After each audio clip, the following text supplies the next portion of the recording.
The end times, the final chapter in the story of humanity, have intrigued believers, scholars, and conspiracy theorists for centuries. We've all heard the predictions, the date setters, and the warnings of impending doom. But what does the Bible really say about it? What did Jesus actually teach when it comes to the end of the world? Let's dive into what the scriptures reveal, focusing on the words of Jesus himself, and explore what we should be doing while we wait for his return. The beginning of the end. Jesus and his disciples. It's not every day that you hear about the end of the world from someone who knows exactly what's coming. But when Jesus sat down with his disciples in Jerusalem, that's exactly what happened. On that fateful day, the disciples marveled at the grandiosity of Herod's temple. "Look, teacher, what massive stones, what magnificent buildings," they exclaimed. In response, Jesus turned to them with an unsettling statement. "Do you see all these great buildings? Not one stone here will be left on another.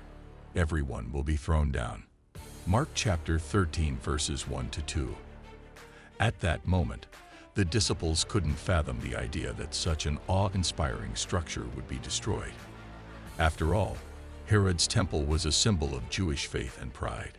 Yet just a few decades later, in 70 AD, the temple was destroyed by the Romans, fulfilling Jesus' prophecy.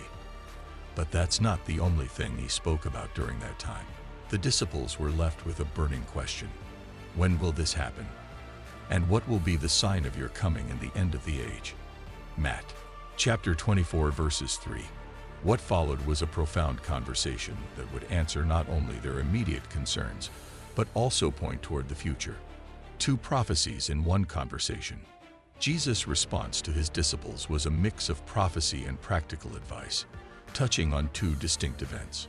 One was the impending fall of Jerusalem and the temple, which would take place in their lifetimes, and the other was a description of the end of the world, a mystery that has yet to be solved. Understanding this dual aspect of Jesus' prophecy is crucial when interpreting his words about the end times. The first prophecy about the destruction of the temple was a significant event for the early Christians and Jews. The second prophecy, about the ultimate end of the world, remains unfulfilled and has sparked endless speculation throughout history. In essence, Jesus' teachings span the near future, the fall of Jerusalem, and the distant future, the return of Christ and the end of time. Apocalyptic imagery and the early church. As we read through the Gospels, particularly Matthew 24, Mark 13, and Luke 21, we encounter vivid apocalyptic imagery. Jesus spoke of wars, natural disasters, and persecution of believers. These signs were not only meant to provide a roadmap for the disciples, but also a warning for future generations.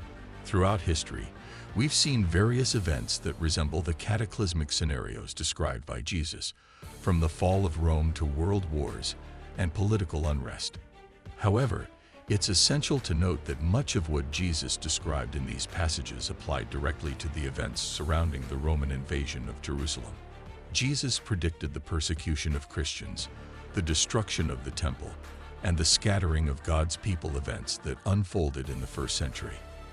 But his words also extend beyond that immediate context, providing a framework for understanding the signs that would point toward the end of the world.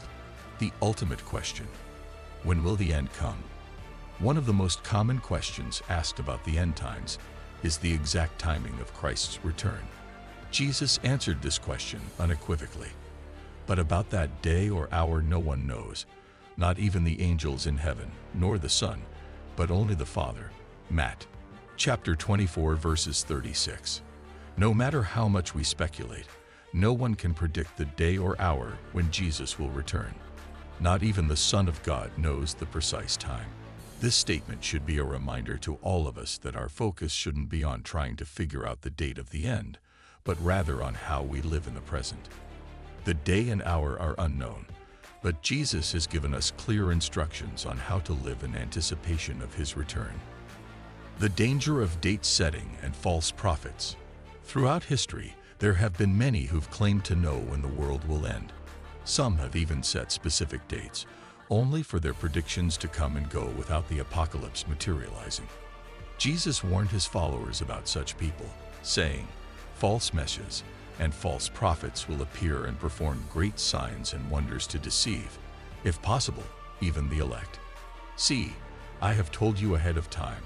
Matt, chapter 24, verses 24 to 26. This is a cautionary tale for all believers. Jesus told us to be on guard against those who claim to know the future and perform miracles to convince others. These false teachers may look convincing, but their messages are designed to mislead and distract us from the true gospel. Signs of the times. How will we know? While Jesus made it clear that no one can know the exact date, he also provided certain signs that would indicate that the end was drawing near. He spoke of wars, rumors of wars, earthquakes, famines, and widespread persecution of believers. He warned that these signs would be the beginning of birth pains. Matt, chapter 24, verses 8, signaling that the end was not far off. Though these events may seem like a terrifying glimpse into a bleak future, Jesus reassured his followers that they would not be alone. The world might be shaken, but the faithful would be protected and ultimately gathered together by Christ. This is a key part of his message. Though the end times will bring hardship, those who remain faithful to him will be comforted and saved. The unmistakable return of Jesus. One of the most comforting aspects of Jesus' teaching on the end times is his promise that when he returns, there will be no doubt about it. Jesus said, "At that time people will see the Son of Man coming in clouds with great power and glory." Mark chapter 13, verses 26. His return will not be a secret or a whisper. There will be no confusion about it. The entire world will witness it. For those who have followed Christ, this will be a joyous occasion. It will mark the fulfillment of God's promises and the beginning of an eternal kingdom. For others, it will be a moment of reckoning as they realize the truth of Jesus' words. There will be no mistaking his return, and every eye will see him. The call for readiness. Live each day like Christ could return. While Jesus didn't give a specific timeline for his return, he did emphasize the importance of being ready at all times. He likened his return to a master leaving his house and leaving his servants in charge. The servants were to keep watch, not knowing when the master would return. Jesus urged his followers to keep watch, because you do not know when the owner of the house will come back, whether in the evening, or at midnight, or when the rooster crows, or at dawn. Mark chapter 13, verses 35. This call for readiness isn't about living in fear or constantly checking the sky for signs of his return. Rather, it's about living faithfully and fulfilling our God-given responsibilities each day. Jesus doesn't want us to waste time speculating about the end of the world.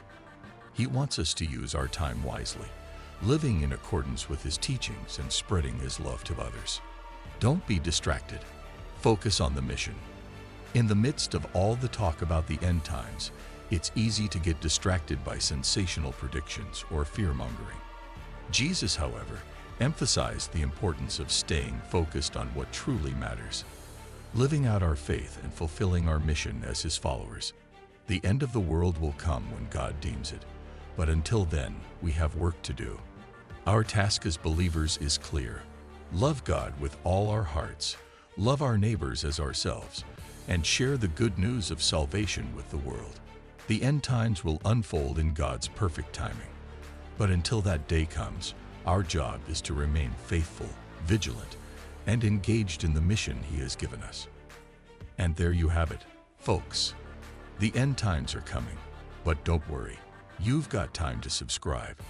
If you enjoyed diving into Jesus' teachings about the apocalypse, hit that like button like it's the last day of the world. Don't forget to subscribe, because trust me, you don't want to miss any more divine wisdom, or the next time I show up with a fresh apocalyptic take.